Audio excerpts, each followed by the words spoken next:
So January is a good reading month for me.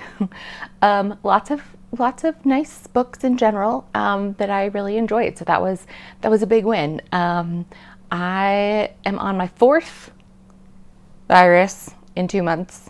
Oh my goodness, it's been a ride. But thankfully, Raspberry is doing well, and she was in the hospital in the ICU with RSV and pneumonia. So poor little thing. Thankfully, she's happy and healthy now at home, and everything is good. But it has been a stressful couple months. So January was a good though for reading and lots of distraction. So grab some water or whatever hydration you need, and let's talk about these books. So the first thing that I read was The Nice Guy by Abby Sabina. And this is a cute closed door rom-com series. It's an indie author, and it's two vets. So she comes back to take over her uncle's veterinary practice, and there's a guy already there who assumes that he's going to take it over, and of course a love connection, rivals to lovers, ensues. It's very adorable. I quite enjoyed it. It was fun. It's like little splashes of like her Cuban American heritage in there, and it was just delightful. So I listened to that on audiobook, which was nice. And then I read the second book, The Single Dad, and I like this one even better.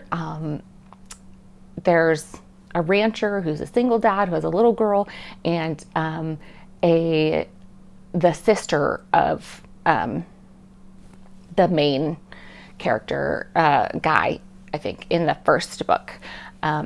She's the main character. In The Single Dad, he's looking for a nanny for his daughter, and the main character, female main character, is a kindergarten teacher, first grade, whatever, a teacher who is looking for a full-time job, and she decides to take on, pursue this job of nannying, because she and the single dad's daughter get along really well. That relationship is completely adorable, and he didn't even want to hire a nanny in the first place, so it's pretty cute how it all turns out. I enjoyed it, and yeah, so I like this one a little bit better than the first one. They were just fun, nice palate cleansers of cute romances. Ooh, okay. So then I read one of my 25 backlist books to read this year, The Call to Serve by John Meacham. This has tons of pictures in it, so it wasn't like a difficult read, but it was very cool to see just 41's life in many pictures. And it is kind of a snippet type book of destiny and power. So yeah, I quite enjoyed this one. It was very nice. And if you like presidential history and you don't want something really dense, but you just want a glimpse of his life, it's neat. So yes. Okay, so then I read my first, I read my first Nancy Mel. I finished my first Nancy Mel trilogy. I had never read, it's a Christian fiction thriller. And so the first book, oh shoot, I don't remember what the first book's name what the first book's title is, but Firestorm and Dead End are the second and third books. And so I had read the first book in December, so I read books 2 and 3 in January, and it is about Kaylee Quinn is an FBI profiler, and her dad was a serial killer, and she did not know that growing up. And so she has a unique connection, and there are people suspicious of her, being like, how could you not have known that your dad was a serial killer? So it was quite fun. I am not going to talk about book 2 and 3, except that I like them and I enjoyed the story arc it was great. So I have been wanting to pick up a Nancy Mel book for a few years now, and I haven't really gotten into too much Christian suspense. This was really fun, this journey. There is like a romantic relationship that is built over the 3 books. The first book is about Kaylee Quinn's dad, who was a serial killer. They get a tip that there is a copycat serial killer, and she's brought into that case because of it. And yes, so the story takes off from there. It is not happy fluffy. This is like dark, gritty mystery thriller. And each book, like, you solve a case, but are also adding to the overall story in the 3-book arc. So I enjoyed it a lot, and I will definitely be picking up more Nancy Bell books in the future. So that was nice. Then I read Quicksilver. Quicksilver, I was not sure if I was going to like Quicksilver or not. It is a bit lengthy. Let's see, how many pages is this? Well, I guess that's not as bad as I thought. It's just over 600 pages. However, I do think it could have benefited from maybe like 100 or 150 pages editing down. I do think that would have kept the pacing a bit faster, which I think would this storyline would benefit from. But you're wondering what it's about. So this book is about, it's a romantasy, like straight up romantasy. I would not recommend this to somebody who just likes fantasy. So the romance in this book is definitely central to the story. The non-romantic plot is very strong in this book, which is what made me extra like it. And it is, like I said, like it is a little lengthy. However, I was in the mood for reading something like slightly slower paced. So I did not mind that it was a bit lengthy. And when I feel like it was maybe unnecessarily so, it was fun. It kept, oh right, yes, the characters. It's like fae and vampires smashed that together, and that's basically the kind of mythological world here. And the main character, turns out she has like a secretive magic that's like powerful, and she ends up getting accidentally bonded to like, you know, super power, and she ends up getting bonded to a super powerful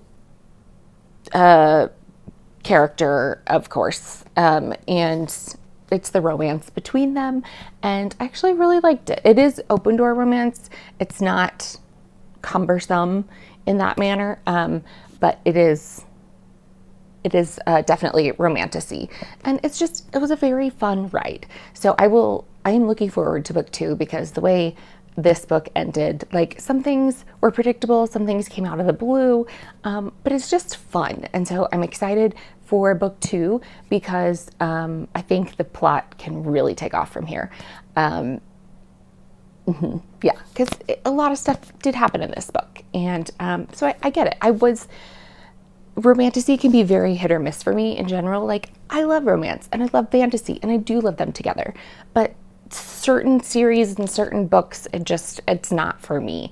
And this one, it surprised me, because I was actually thinking that it would not be for me, probably, but it surprised me how much I liked it. So that was a lovely surprise at the beginning of January. So then I read Demon in the Wood, which is let's see if the light can get it. This is a graphic novel. Is that what it's called? I don't know. I'm not real good at that. And this is the Darkling's story. So, by Leigh Bardugo. So if you have read the original trilogy, Shadow and Bone trilogy, you're good to read this. I think that's totally fine. I was not particularly enthralled with the choices made by the author at the end of the Six of Crows and Shadow and Bone spin-off, King of Scars. And so I haven't even finished Rule of Wolves. I don't know if I will. But this was, you don't need to like worry about reading those or anything like that. This is the backstory of the Darkling as a kid. And I liked it. It was nice. It was a nice piece to what I originally loved about his character, and the ruthlessness, and it was good. So that was fun. I don't think I'll keep this book because I'm not going to reread it, but it was enjoyable and it was short. So that was nice, especially like having. It's better to have that like book's taste in my mouth, if you will, rather than the dislike of the choices in the later books. Okay, then I reread Faking Christmas, because why would I not reread Faking Christmas? I adore this book. It's by Cindy Steele, who is one of my favorite romance authors. She writes like clean, hilarious, swoony romances. This was very funny, exactly what I wanted to reread. And so this is two teachers, and they end up at fake dating. She really dislikes him, and he like has nothing against her, but like, why does she dislike him so much? And like, what is it about him that irks her? And anyway, she is basically forced into fake dating him over the holidays because her ex-boyfriend shows up, and like his family and her family think that they're supposed to be together. And so it's her dealing with her prejudice and all the shenanigans and hilarity that ensues. Very fun. That's why I reread it. It's so darn cute. Cindy Steele like hits every book I've read of hers is divine. Like, it's just the laughter, the sensibility of the characters. They're each unique and quirky and delightful, and yeah, it's lighthearted. Then I read Catch and Keep by hang on, let me look it up. By Erin Han. This was really adorable. I didn't really know what to expect when reading this book. This is a romance. She has just declined a proposal from her long-term boyfriend, who, like, everyone is completely shocked by that, and she escapes to her childhood getaway home, which is in like northern Wisconsin or something, on the lake, and she absolutely loves, and like her job is in the forestry department or something, like fishing, and she's phenomenal at it. So this is her older brother's best friend that she runs into. Well, she is like has been left this dilapidated what's it called, bait shop or something, that she is trying to fix up while she's figuring out what to do with the rest of her life. And her older brother's best friend, she's had a crush on him forever, and he is divorced with 2 kids, and one of them is autistic, which I absolutely loved in this story. And so it's just it's their relationship, and she decides to, you know, start doing some things that she finding pieces of herself that she had forgotten about or maybe had moved away from. Yeah, the kids are so cute. The family was adorable. The love interest like lives at the lake also, and like their family runs like cabins or a resort or something there. So she ends up like staying there while she can refurbish and redo the old bait shop that she was left by her family friend. So yeah, it's just figuring out what she wants to do with her life and where it's going. And it was really sweet. The autism representation was beautiful. Of course, every autism representation is different, as it should be. And it was delightful. It was quirky and fun, and you can see the frustration, but also like how she fits into the family. And it was sweet. It was endearing. This is open door. I will say that. This is an open door romance. But the themes of the book are very heartwarming, and it does deal with a few difficult topics, but it was worth it for me, so I like that. And then I read Big Bar of Steel by Sarah Adams. I was so excited for this because her last book in this series, Practice Makes Perfect, is one of my favorite Sarah Adams books, and depending on the day, it could possibly be my favorite Sarah Adams book. So this had very high standards to live up to, and because of that, I was slightly disappointed in this book. It was still a fun time, but it was not ideal for me. And this is open door. However, I really like what Sarah Adams and her publisher are doing now with her books, where it tells you at the beginning of the book, like, if you want to keep this a closed door romance, here's the chapter to skip, and you're not going to miss like important details in the book. So that is an option, and I just think that's very thoughtful and great of the publisher and Sarah Adams to do that. So this is another Rivals to Lovers book, and they become neighbors, and this is one of the sisters from like the first book.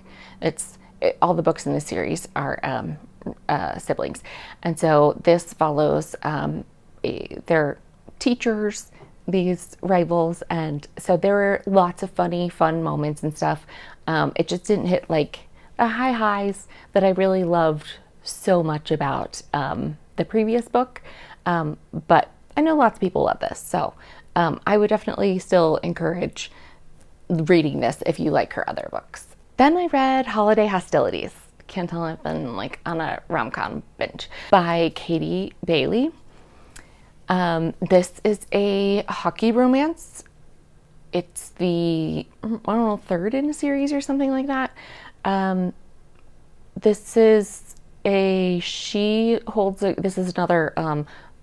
older brother's best friend romance thing. She needs a place to stay for the holidays, and so she ends up staying with him, and she has like holds a grudge from their childhood against him, and it was very entertaining. And what I remember from it is that I just came away like smiling. Like it was fun, it was cute, I enjoyed it, and that's pretty much all I need to know with that one. Ooh, okay, every time I go on vacation someone dies. That is the name of this book, by Catherine Mack.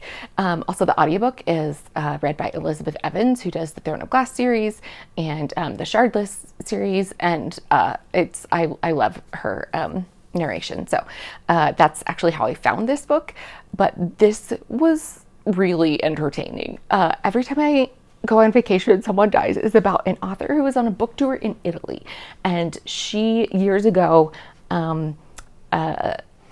wrote, I don't know if it was like a James Bondy type character, whatever. It's like the main guy character in her massive best-selling series. She based it on someone who's a jerk, and so he's like tied to this whole thing. Well, she really wants to kill off his character. So while in Italy, the guy she based the character off of that she wants to kill is like somebody tries to take his life, and so she has to figure out who did that, because it's kind of messing up a bunch of her plans to kill off the main character. And it's bonkers, and it's just a good ride. So it was very entertaining, and I liked it.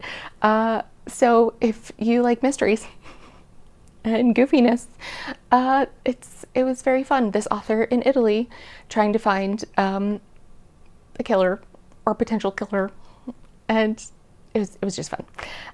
Then I read The Love of My Afterlife. I had heard really good things about this book. The premise for it is that sorry, it's really funny premise. The main character immediately at the beginning of the book dies while like choking on a burger. I think it's a burger. I don't know. She dies while eating something. So she goes to like this holding place, which is the afterlife. And she, in the afterlife, meets this man who, you know, could be her potential soulmate. And then it turns out, oh, he was accidentally sent there. He comes back to life. So he leaves the afterlife. And then she's like, wait, what? So she ends up getting an opportunity that if she can find him and like have a real kiss with him, like it can't just be like, oh, he kissed me. It has to be like he intentionally wanted to kiss her, sort of thing, because they have that connection. If she can find him in real life, she doesn't get his name. If she can find him in real life, she has 10 days to find him, and then she will come back to life on Earth and live happily ever after, or whatever. And so this is her being ridiculous, trying to track him down. And I feel like it's best not to know too much going into it other than that. I do find this book was a bit more crass than I anticipated, but it was still very funny, and it was entertaining. Yes, I did find the love interest like predictable, but I still enjoyed it. So that was good. And of course it deals with, you know, the existential crisis of like, what if I just died like eating a hamburger and nobody knew, nobody was around, and that's it, I'm gone. I liked it. I don't think I will reread it, but it was a good time. So I did not love it as much as other people that I heard talking about it, like really, really loved it. But it was still enjoyable and a good distraction from all the crazy. Then I read Boundaries, which is a classic by Cloud and Townsend, by Dr. Henry Cloud and Dr. John Townsend. Over 4 million copies sold. So anyway, this is, you know, it was just a good examination of learning about personal boundaries and how to set them. And, you know, you can't control other people, you can only control yourself. And it was, I read it with some other people. So this was a reread for me. It was good. Then I read Ina Garten's book. I listened to the audiobook, Be Ready When the Luck Happens. And this was a book club book. And so the book club, like the leader of the book club, gets to interview Ina Garten for like an hour, and that she's just as lovely as you could imagine. And her book it's not a cookbook. It's, although she does talk a lot about food, it was fascinating, and it was very interesting about like also just in book club discussions of learning, like this is her childhood and her life, and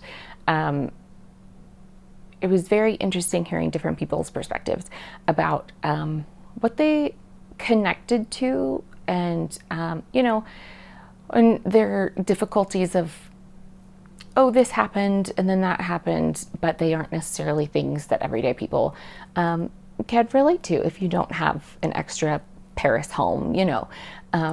But I loved how authentically herself it was, and how it was just a beautiful story. I love Jeffrey. I love Jeffrey even more now. Everybody needs a Jeffrey. Oh my goodness. Wow. So Ina Garten, completely lovely. What I really appreciated about her story is that she came from like an economically privileged background. However, she did not come from a home full of love.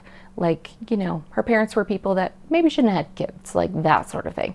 And so that, you know, leads to her, just informs in many ways her decision to not have children, and also leads to her ability to pursue the career that she has built, and how hard she has worked for it, and where her love came from that.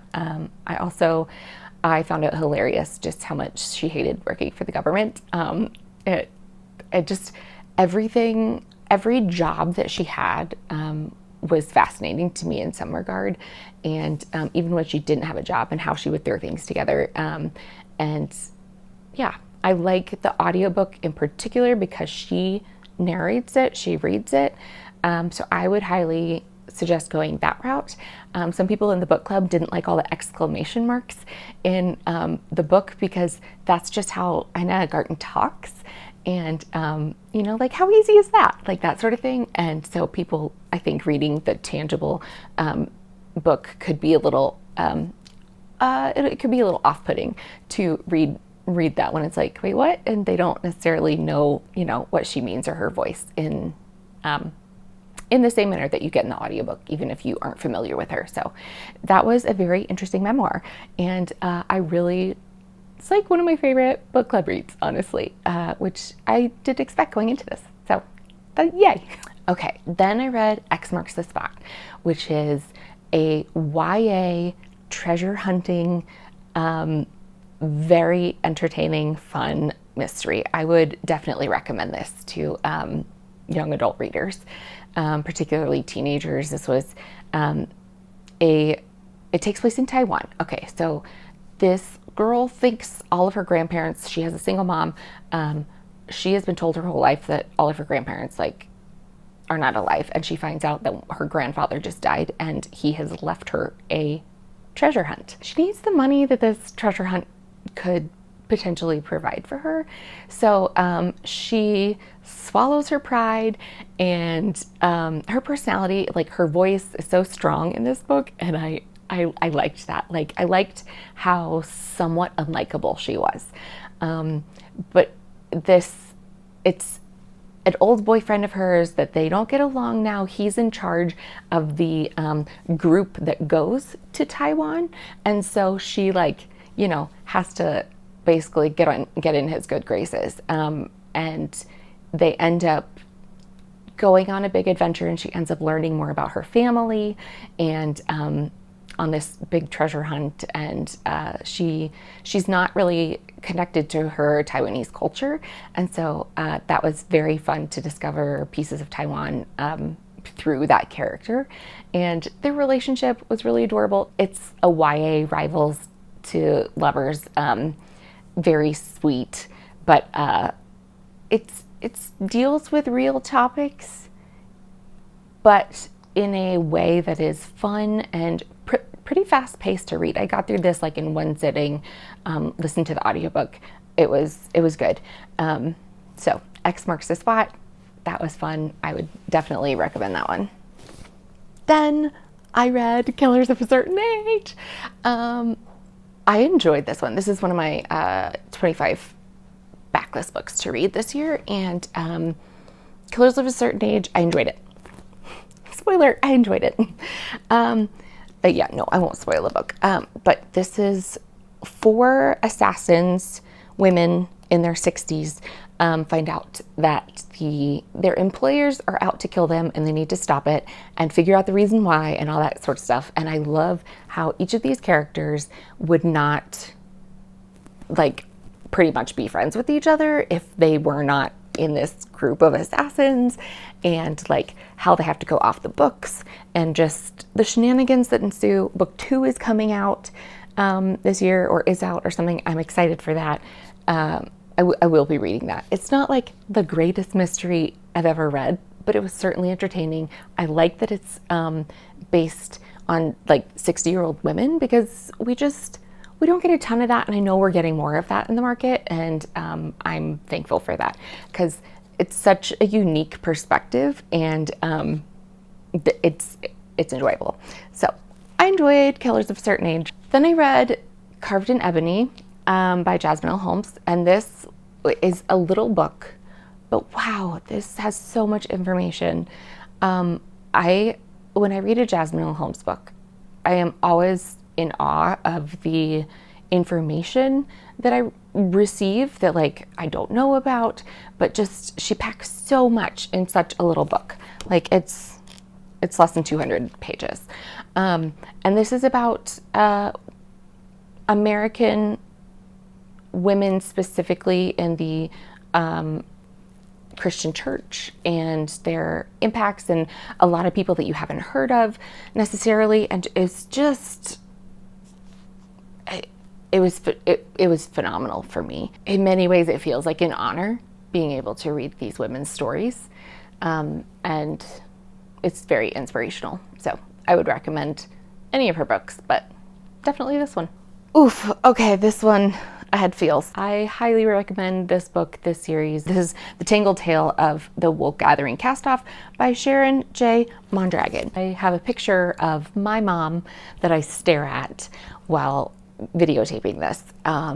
And she would have loved this book, but she would have had a hard time reading it. So yeah, it's hard for me to look at her right now. Sure packed a punch. This deals with Alzheimer's and dementia and loving. How do you love people and how do you cope when those people don't know you anymore or aren't the same anymore, or maybe your just relationship has changed? And I really, really love this book. Yeah, my mom definitely would have really liked it too. But her dad died from Alzheimer's. And so she, as a nurse, that was like the one, when she volunteered places, that was like the one unit she like refused to volunteer at. She's like, I can't do like the dementia Alzheimer's floor. And totally understandable, right? Anyway, so this would have been hard for her, but I am trying to read, since my mom died, what I call mom books, which are any book that reminds me of my mom. So any book that was hers. We shared a lot of books. We read a lot of the same authors. So it could be like a new book that has come out since she died, but like written by an author that we loved, that we would give each other for Christmas every year or something like that. And then a ton of her books that I'm just like, that I want to read through, but emotionally I'm not ready to. And so I'm trying to challenge myself to, because there are so many books, I'm trying to challenge myself to read at least one mom book a month. Who knows if I'll get there or not, but this was my mom book in that it's recent, but yes.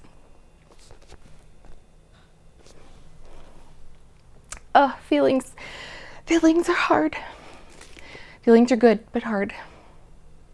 Okay, so The Tangled Tale of the Wool Gathering Castoffs.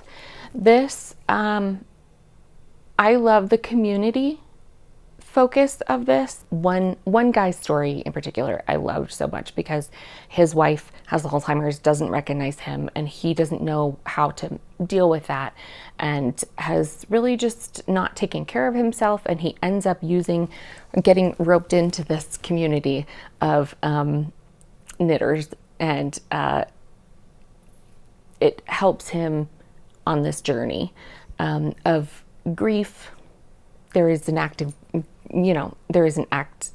grieving when you're losing someone in front of you. This is book 2, but it can be read as a standalone. This is a Christian fiction series, so it does deal with faith and a lot of difficult topics, but it's done in not a precious way.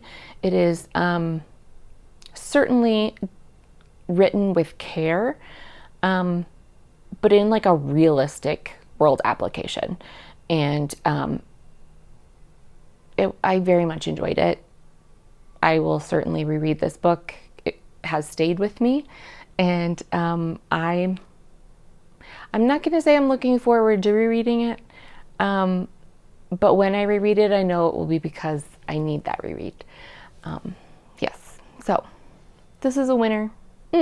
Okay, so the one book I really did not like that I would have DNF'd, I DNF a lot, but I did finish this book because my PMDD-ness was like overwhelming, and then little baby Raspberry in the ICU, I really needed a distraction. This was the only thing that my brain could like actually focus on, so I should have DNF'd it.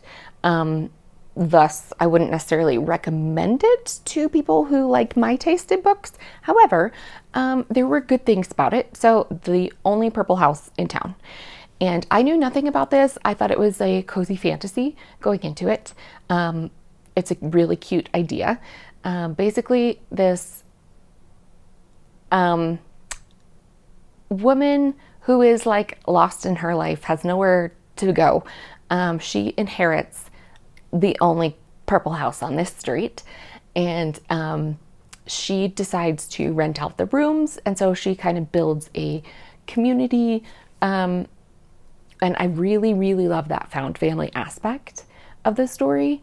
It's fantasy in that like there are all these creatures and she's like a vampire, but she does not have a power, like a superpower or whatever that everyone else in her family does. And so she's sort of just like, you know, wandering aimlessly in many ways in life. And so there's like mystery about why doesn't she have a power? Why this, why that?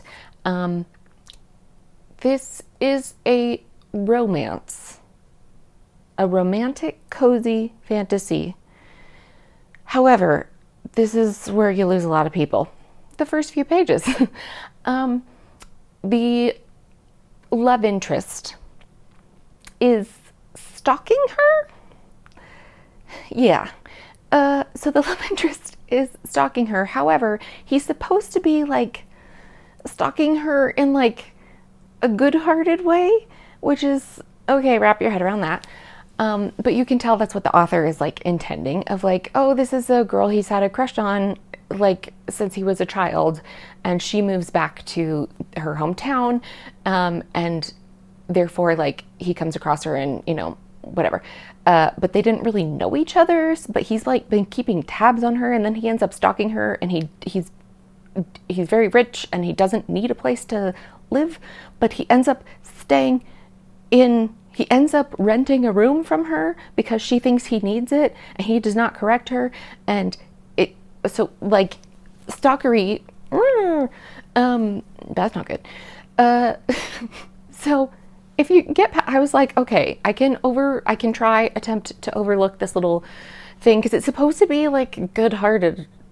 So anyway, and if we did not get his perspective, it would come off even creepier. But we get his perspective, so I think that tamps down the ick factor just a tad. And I do mean a smidge. So a lot of people put down the book there, which I think rightly so. Okay, so this book is really a social commentary on a lot of what our politics in America is right now. And I did not know that going in, nor does that fit into the cozy theme. So this social and political commentary on what is going on right now in our world is not what I wanted or nor was anticipating in this book. I think some people might find that surprising and delightful, and others, like myself, were just turned off by that. But I really, really love the found family of like the people she collects in her home. And by collect, I mean like she lets them rent from her for super cheap while she's trying to fix up this old house. And then, of course, it's in a nice neighborhood, and there's like annoying ladies who are like, oh, stop painting the house purple. Like this needs to be redone and this needs to be fixed up. But I like that she makes a home for so many people. And I would follow a book just based on two of the characters, an older man and woman who just like they cracked me up, and I want a book about that I would read in a heartbeat.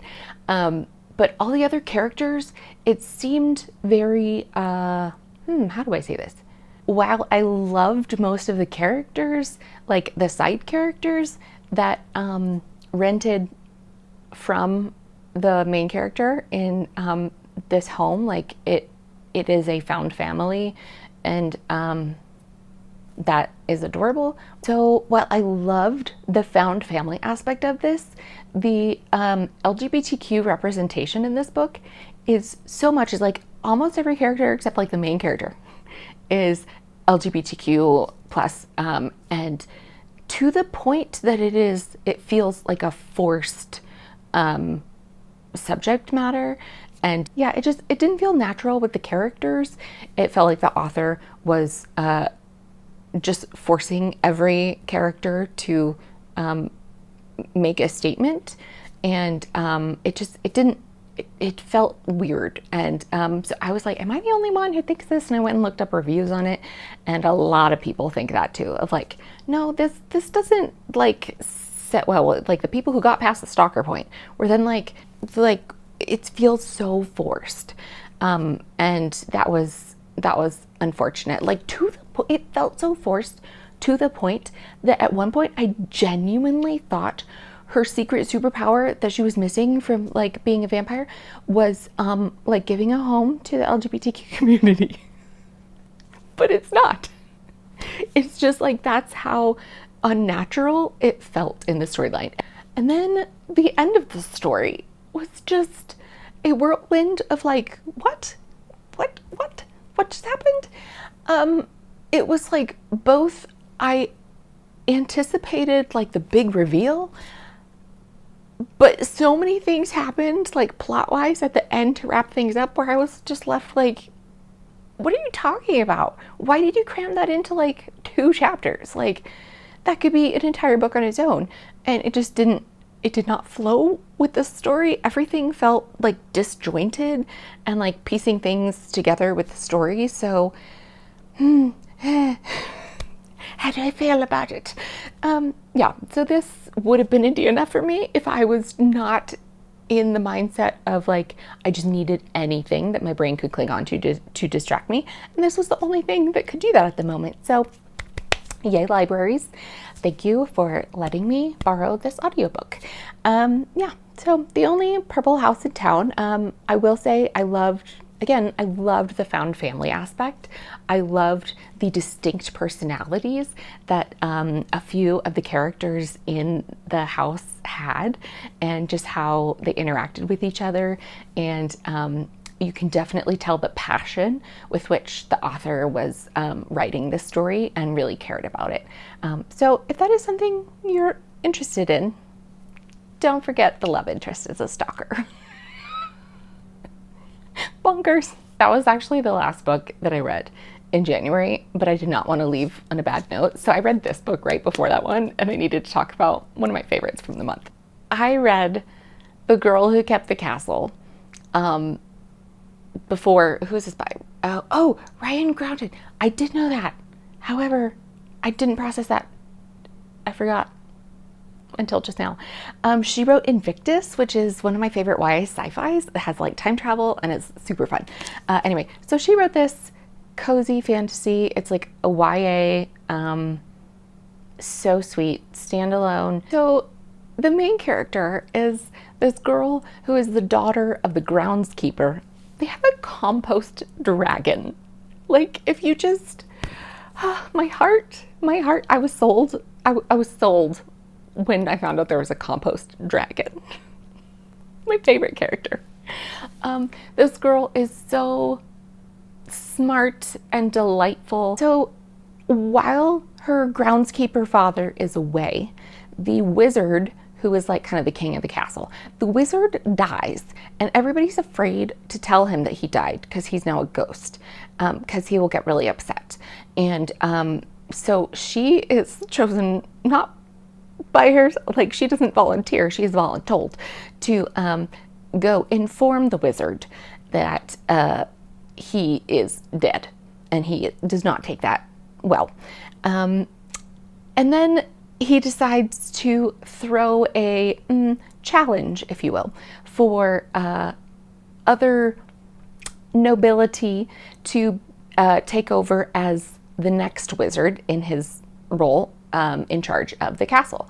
And things are falling apart and all sorts of stuff and things, shenanigans happen. This is so cute. It is so darn adorable. Anyway, she takes the brunt of everyone's work and keeping the castle together, and the magical creatures, the compost dragon, just everything. It's so wonderful. She is so sweet. I love this character. I think her name is Faye. And I adored her so much. I adored her adventures and how she is so selfless and cares so much about like just doing the right thing and keeping the castle together.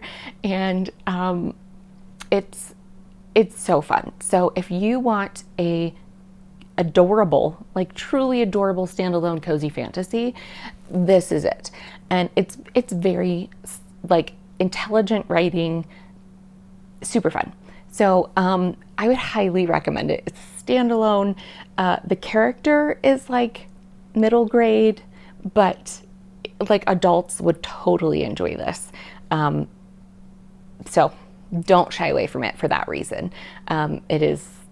It's highly entertaining. I loved this book so much. This is one of my new favorite cozy fantasies. Yeah, I just had a fantastic reading month in January. Almost every book that I read was thoroughly enjoyable. Yeah, so that was a great way to start the year, especially while Raspberry was in the hospital and was so concerned about her. So yay, she's doing great though. Just a reminder, doing great. Yeah, and I really want you to know, in case you need to hear it, that this world is a better place because you are in it. And I am so glad that you are here with me. That's something that I need to hear. And so that's something I tell you. I hope you have a really, really great whatever month it's in now. Maybe it's January again. If that's the case, I hope you have a really great January. Oh gosh, what is this about? About? Bye, Tess. Kate. Sorry, people who stay in it. I know there's a big difference. What if I just died? Wait.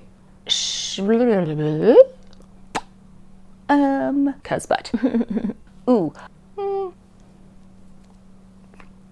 I made it. We made it.